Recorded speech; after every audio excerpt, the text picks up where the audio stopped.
Sekarang kita lihat di kancah parit.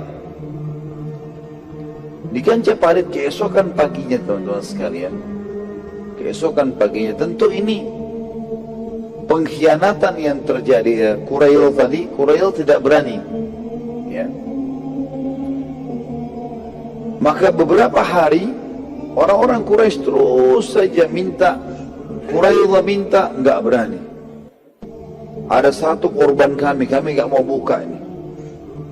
Terus saja, tiap hari seperti itu teman-teman sekalian. Quraisy tidak mau buka pintu. Quraisy keliling-keliling cari jalan keluar, usaha untuk menyerang tapi tidak bisa. Itu kurang lebih mereka mengepung 43 hari. Riwayat lain sekitar 45 hari mengepung kota Madinah, parit. Kurang lebih mungkin di hari 17-nya, di hari ke-17 dari pengepungan orang-orang Quraisy ini, ada 5 orang kesatria mereka yang berhasil mencari ide, ya. Mereka dengan cara diam-diam di waktu malam, mereka coba di waktu malam, kemudian sahabat mengintai. Ada di antara mereka yang coba menepuk-nepukkan kaki kudanya sehingga kaki kuda itu menjatuhkan tanah, terus begitu mundur, jatuhkan tanah, jadi masuk ke dalam parit. Tujuannya adalah coba menutup parit, tapi mereka sempat dipanahin oleh para sahabat dan mereka berhenti akhirnya. Tapi ada 5 orang berhasil dengan cara seperti ini, dan akhirnya mereka meloncatkan kudanya di pagi hari, di waktu duha, di hari ke-17 kurang lebih kalau tidak salah pengepungan itu, loncatlah 5 orang ini. Yang pertama, dan ini 5 kesatria Quraisy, semua dari Quraisy, enggak ada dari suku lain. Yang pertama Amr bin Wud. Amr bin Wud ini termasuk kesatria terkuatnya Quraisy, ya. Umurnya sudah 80 tahun pada saat itu, tapi fisiknya sangat kekar, selalu kalau duel menang gitu, terkenal sekali. Dan dia termasuk orang kaya, dia memiliki kuda terbaik di Jazirah Arab. Dia juga memiliki baju perang dan pedang yang sangat bagus, dan perisainya terkenal sangat mahal. Yang kedua Ikrimah bin Abi Jahal, kemudian Hubairah bin Abi Wahab, Hubairah bin Abi Wahab, kemudian Zirar bin Khattab, Zirar bin Akhtab, dan yang terakhir Naufal bin Abdullah bin Muawiyah. Jadi Amr bin Wud, Ikrimah bin Abi Jahal, Hubairah bin Abi Wahab, kemudian Zirar bin Khattab, ya. Kemudian yang kelima Naufal bin Abdullah bin Muawiyah. Saya ulangi sekali lagi, 5 orang tokoh Quraisy. Dari 3 nanti berhasil lolos, 2 nanti akan mati terbunuh. Amr bin Wud, Ikrimah bin Abi Jahal, Hubairah bin Abi Wahab, kemudian Zirar bin Khattab, Naufal bin Abdullah bin Muawiyah. 5 orang ini teman-teman sekalian berhasil loncat 7 meter parit, diloncati, berhasil. Dan begitu mereka loncat gitu kan, karena mereka tiba-tiba meloncat gitu. Dan kalau tidak salah juga ada beberapa asar yang menyebutkan Quraisy sepakat pada saat itu sibuk memanah ke arah muslimin, sehingga muslimin di sebelah parit itu sibuk menangkis itu atau membalas panah. Dan 5 orang ini loncat dari satu sisi yang tidak ada peperangan itu. Loloslah mereka. Pada saat mereka lolos, supaya mereka tidak diserang rame-rame, Amr bin Wud, orang yang terkuat mereka, mengatakan, "Hai muslimin, tidak ada penyerangan. Kalau memang betul-betul jantan, kita duel." Seperti itulah. Dan Nabi SAW ada di situ. Ada kemah, muslimin ada di sebelah parit. Makanya teriak, "Siapa yang melawanku?" Kata Amr bin Wud, gitu kan. Pada saat itu Amr bin Wud kebetulan menutup semua dari kepalanya sampai ke kakinya, semuanya besi. Semuanya besi, cuma matanya saja yang kelihatan. Maka ada seorang dari sahabat dari Ansar teriak, "Siapa kamu ini?" ditanya, gitu kan? Maka dia mengatakan, saya Amr bin Wud, kesatria Mekah. Waktu mendengar Amr bin Wud, para sahabat tahu siapa Amr bin Wud ini.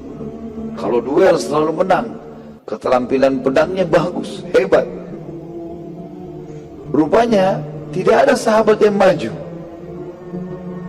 Begitu kisahnya. Bukan berarti mereka pengecut, karena waktu itu mereka menunggu titah Nabi alaihissalam. Nabi ada di situ. Salah satu hal yang dijaga sekali oleh para sahabat, mereka tidak akan berani melangkah kalau Nabi nggak perintahin. Nabi perintah, mereka tidak akan bantah. Jadi bukan karena pengecut.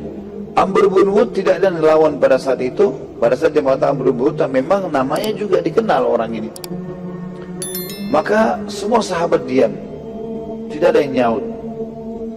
Tunggu Nabi SAW instruksikan. Satu-satunya sahabat yang bicara Ali bin Abi Thalib radhiyallahu anhu. Ali mengatakan di sebelah Nabi, ya Rasulullah, izinkan saya melawannya. Ali bin Abi Thalib waktu itu umurnya 25 tahun, masih muda sekali dibandingkan Amr bin Wud yang 80 tahun. Tapi 80 tahun kesatria ini teman-teman sekalian, kuat sekali. Nanti kita lihat bagaimana dia duel dengan Ali bin Abi Thalib. Saking kuatnya dia bisa memecahkan perisainya Ali, gitu kan. Yang jelas Amr bin Wud, ya, Nabi SAW mengatakan, duduklah hai Ali, duduk, tunggu dulu. Ditantang lagi sama Amr bin Wud. Amr bin Wud hanya mengatakan, siapa yang menantang saya, keluarlah hai muslimin, jangan keroyokan. Ali bin Abi Thalib bilang, ya Rasulullah, izinkan saya melawannya. Kata Nabi SAW, tunggu hai Ali, duduklah dulu. Amr bin Wud akhirnya mengucapkan kalimat, Allahu a'lam. Yang saya tahu, Rasulullah SAW kemungkinan menunggu kalimat-kalimat seperti ini. Seperti saya bilang teman-teman sekalian, kalau sudah ada makar-makar musuh yang besar, itu membuka pintu kemenangan bagi muslimin. Itu perlu digarisbawahi tadi pelajaran yang saya bilang. Amr bin Wud akhirnya karena marah dia mengucapkan kalimat begini, katanya kalian dijanjikan kalau mati masuk surga, dan membunuh orang kafir berarti tidak akan bersatu bersama mereka di neraka. Kan memang ada hadis Nabi begitu ya, siapapun yang membunuh seorang kafir di kancah peperangan, dia tidak akan bersatu dengan si kafir itu di neraka. Maksudnya dijamin bagi si muslim masuk surga, karena si kafir akan masuk neraka. Kalian juga kalau mati syahid kalian akan masuk surga, mendapatkan bidadari sekian dan sekian. Saya sudah menantang kalian. Kata Nabi SAW, sekarang hai Ali, silakan keluar. Lalu Nabi SAW doakan. Pada saat itu Ali pun keluar. Ali bin Abi Thalib karena masih muda dan juga pakai sama, pakai topi besi, tapi daerah wajah Ali kelihatan dari Allah. Amr bin Wud tidak kenal dia, karena dianggap ini anak yang kemarin baru lahir gitu, bagi dia. Dia tanya, siapa kamu? Kata Amr bin Wud. Dia juga mau maksudnya ditantang dengan orang yang sepadan gitu. Kata Ali, Ali. Kata dia, Ali bin Muawiyah. Ali bin Muawiyah senior juga, sudah masuk Islam, orang Mekah, terkenal juga mahir pakai main pedang gitu. Tapi Nabi tidak suruh gitu kan. Dia bilang bukan, Ali bin Abi Thalib. Abu Thalib kalau masih hidup seumur sama Amr bin Wud. Langsung kata Amr bin Wud, pulanglah hai ponakanku, kau bukan tantangan saya, lawan saya, kau bukan lawan saya.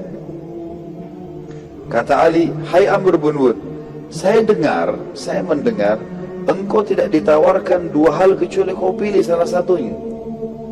Karena kalau kau nolak berarti kau malu gitu kan. Dia bilang benar. Apa itu? Kata Ali, saya tawarkan kamu dua hal. Kata Amr bin Wud, apa itu? Dia bilang, yang pertama, saya mengajakmu mengucapkan asyhadu an la ilaha illallah wa anna Muhammad Rasulullah, syahadat. Dan ini tradisi kesatria muslim.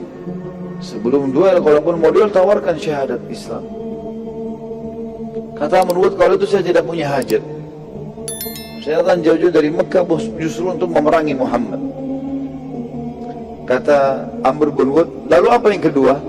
Kata Ali, duel. Ya. Amr bin Wud waktu dengar kalimat duel, gitu kan, maka dia turun dari kudanya, saking marahnya kudanya ditebas sama dia. Riwayat begitu, ditebas. Tiba-tiba kudanya mati, ditebas sama dia. Kuda ini kuda terbaik, ditebas sama dia. Kenapa? Sebagian ahli sejarah mengatakan karena waktu itu Ali bin Abi Thalib jalan kaki, nggak pakai kuda, kan dari kemah jalan kaki. Amr bin atas kuda, dan Ali bin Abi Thalib siap duel dengan dia pakai kuda pun tidak ada masalah. Supaya dia tidak dipermalukan, dia turun lalu dia tebas kudanya.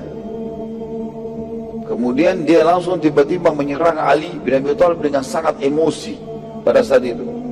Mulailah terjadi duel, serang, tangkis, pukul, segala macam. Sampai dalam kisah ini dikatakan para sahabat menyaksikan, mengatakan kami belum pernah menyaksikan duel sehebat itu. Sampai debu berterbangan dan tidak kelihatan kecuali samar-samar keduanya.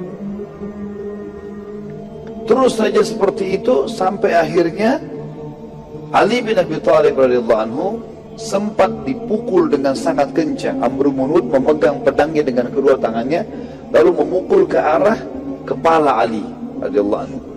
Dan saking kuatnya pukulan tersebut, Ali sempat menangkis dengan perisai-perisainya pecah. Gitu kan, saking kuatnya. Dan perisai teman-teman susah untuk pecah. Waktu itu mereka buat dari besi, ya, kuat. Pecah perisai tersebut.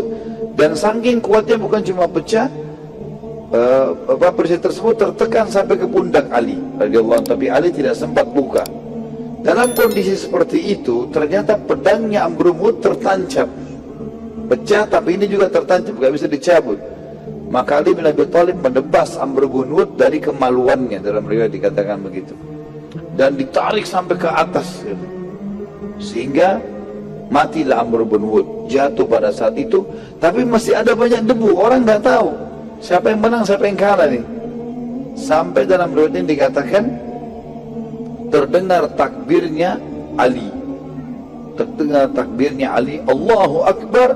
Maka Nabi SAW pun bertakbir Allahu Akbar, melihat Ali bin Abi Thalib keluar dari debu itu. Tak lama kemudian debu itu sudah hilang, terlihat Amr bin Wud jatuh di situ. Maka Umar bin Khattab datang mendekati Ali, lalu mengatakan, Allahu Akbar, hai Ali, kau sudah menang. Kata Ali, Allahu Akbar. Kemudian kata Umar, hai Ali, kenapa kau tidak ambil pedangnya, perisainya, baju perangnya? Itu kan semua bagus itu. Yang terbagus dari Amr bin Wud itu terkenal sekali. Kata Ali, karena kan orang kalau duel teman-teman seperti ini, semua miliknya musuh jadi haknya dia, ghanimahnya dia. Beda kalau perang lagi berkecamuk. Kalau pasukan musuh sama kafir lagi, pasukan muslim sama kafir lagi saling serang, terus pasukan kafir kalah, semua yang ditinggalkan oleh pasukan musuh itu jadi ghanimah, tapi tidak boleh diambil secara individu. Harus dikumpulin, nanti panglima perang yang bagi rata. Kalau ada orang yang ngambil duluan, itu namanya berkhianat. Dan itu dosa besar. Mengambil ghanimah kalau perang sudah berkecamuk gak boleh sebelum dibagi. Kalau sudah dibagi nanti oleh panglima baru bisa. Tapi kalau duel seperti ini dia punya hak. Kata Ali, saya tidak mau mengambilnya. Karena tadi waktu saya sedang menebasnya, saya melihat sendiri auratnya terbuka. Dan saya benci dengan dia, dan saya benci juga dengan hartanya. Saya tidak ingin semuanya.